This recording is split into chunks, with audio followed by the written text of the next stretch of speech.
ഇന്നത്തെ വീഡിയോയിൽ ഞാൻ പറയാൻ പോകുന്നത് ആനകളെ പറ്റിയാണ്.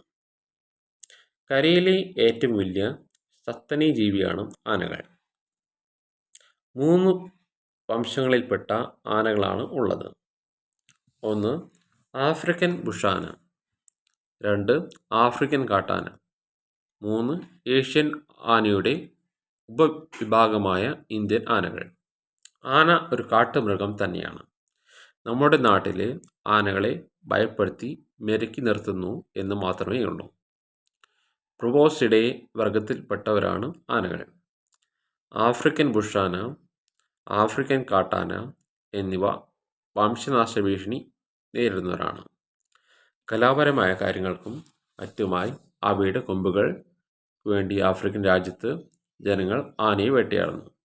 JCB പോലുള്ള വാഹനങ്ങൾ വരുന്നതിന് മുൻപേ കൂപ്പുകളിലും മറ്റും ആനകളെ കൊണ്ട് തന്നെയായിരുന്നു തടിപിടിപ്പിക്കൽ നടത്തിയിരുന്നത്. ഉത്സവങ്ങൾക്കും മറ്റും എഴുന്നള്ളിപ്പുകൾക്കും ആനയെ ഉപയോഗിക്കാറുണ്ട്. പണ്ട് കാലത്ത് രാജാക്കന്മാർ വേട്ടയ്ക്ക് പുറപ്പെട്ടിരുന്നതും ആനപ്പുറത്താണ്. ചില വധശിക്ഷകൾ നടപ്പാക്കുന്നതിലും ആനകൾക്ക് പങ്കുണ്ട്. കൂടാതെ സർക്കസ്, മൃഗശാല എന്നിവിടങ്ങളിലും ആനകളുടെ സാന്നിധ്യം നമുക്ക് കാണാനായി കഴിയും. ആനകൾക്ക് അസാമാന്യ ഓർമ്മശക്തിയും ഭാഷകൾ തിരിച്ചറിയാനുള്ള ശേഷിയും കാലിലൂടെ ശബ്ദങ്ങൾ തിരിച്ചറിയാനും സാധിക്കും. ഒന്നാന്തരം നീന്തൽക്കാരാണ്.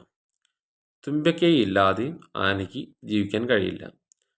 തുമ്പിക്കൈ കൊണ്ട് മണം, സ്പർശന ശബ്ദം, മരക്കൊമ്പുകളും മറ്റും ഒടിച്ചു നിന്നാനും ഭക്ഷണം വായിലേക്ക് കൊടുക്കാനും വെള്ളം ചീറ്റാനും ചിഹ്നം വിളിക്കാനും ചെടി ദേഹത്ത് വാരി ഇടുന്നതിനും മറ്റ് ആനകളുടെ ഗന്ധം തിരിച്ചറിയുന്നതിനും സൗഹൃദം പ്രകടിപ്പിക്കുന്നതിനും തുമ്പിക്കൈകൾ പരസ്പരം പിണച്ചും കൊണ്ടാണ് പുഴയിലും മറ്റുള്ള സ്ഥലങ്ങളിലും ആന നീന്തുമ്പോൾ തുമ്പിക്കൈ തലയുടെ മുകളിൽ ഉയർത്തിപ്പിടിക്കുന്നത് കാണാനായി കഴിയും. അതിന് ശ്വാസമെടുക്കാനും ആണ് അപ്രകാരം ചെയ്യുന്നത്. ആന സസ്യഭുക്കാണ്. കട്ടിയുള്ള ആഹാരം ദഹിപ്പിക്കുന്നതിനായി ഹിൻഡ് ഗട്ട് ഫെർമെൻറ്റേഷൻ ആണ് ആനകൾ സഹായിക്കുന്നത്. ആനകളുടെ ഭക്ഷണത്തിലെ സെല്ലുലോസ് ദഹിപ്പിക്കാൻ സഹായിക്കുന്നത് സിംബോളൈസ് ബാക്ടീരിയകളാണ്. ആനയുടെ വിരലുകൾ പുറമേക്ക് വലുതായി കാണുന്നില്ല. എങ്കിലും മുൻകാലുകളിൽ 5 എണ്ണവും പിൻകാലുകളിൽ 4 എണ്ണവും ഉണ്ട്. പാദത്തിനടിയിൽ മാംസളമായ പേട പോലെയുള്ള സംവിധാനമാണ് ആനകൾക്ക് ഉള്ളത്. ആനയുടെ ശരീരത്തിൽ നഖങ്ങളുടെ മേൽഭാഗത്ത് മാത്രമേ അല്പം വിയർപ്പ് ഗ്രന്ഥികൾ ഉള്ളത്. ചിലപ്പോൾ ആനകൾ കാൽ ഉയർത്തിപ്പിടിക്കാറുള്ളത് അതിലൂടെ കാറ്റ് കിട്ടാൻ വേണ്ടിയാണ്. ആഫ്രിക്കൻ ആനകൾക്ക് വലിയ ചെവികളാണ് ഉള്ളത്. ചൂട് കൂടിയ പ്രദേശം ആയതുകൊണ്ടാണ് അത്. മനുഷ്യരെ പോലെ വിയർപ്പ് ഗ്രന്ഥികൾ ആനകൾക്ക് നഖത്തിൻ്റെ മേൽഭാഗത്തൊഴികെ വേറെ എവിടെയും ഇല്ല. ആനകൾ ചൂട് കുറയ്ക്കുന്നതിന് വേണ്ടി ചെവികൾ വീശാറുണ്ട്. അങ്ങനെ വീശുമ്പോൾ ചെവിക്കുള്ളിലെ രക്തക്കുഴലുകൾ വികസിപ്പിച്ച് ചെറിയ കാപ്പിലറി കുഴലുകൾ കൂടി രക്തമൊഴുക്കിക്കൊണ്ട് അതിൻ്റെ ശരീരത്തിൻ്റെ ചൂട് കുറയ്ക്കുന്നു. ചൂട് അധികം സഹിക്കാൻ പറ്റാത്തതുകൊണ്ടാണ് കാടുകളിൽ മരത്തണലുകളിലൊക്കെ വിശ്രമിക്കുന്നത്. വെയിൽ ചൂടാറുമ്പോൾ ആണ്.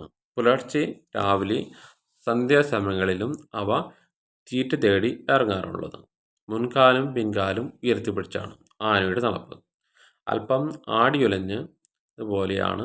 വളരെ വേഗത്തിൽ ആനയ്ക്ക് നടക്കാനായി സാധിക്കും. ആനയുടെ മേൽ താടിയിലെ 2 ഒളിപ്പല്ലുകളാണ് കൊമ്പുകളായി വളരുന്നത്. ഇവ ജീവിതകാലം മുഴുവൻ വളർന്നുകൊണ്ടിരിക്കും. ആനയുടെ ജീവിതത്തിൽ 6 തവണ പുതിയ പല്ലുകൾ ഉണ്ടാകും.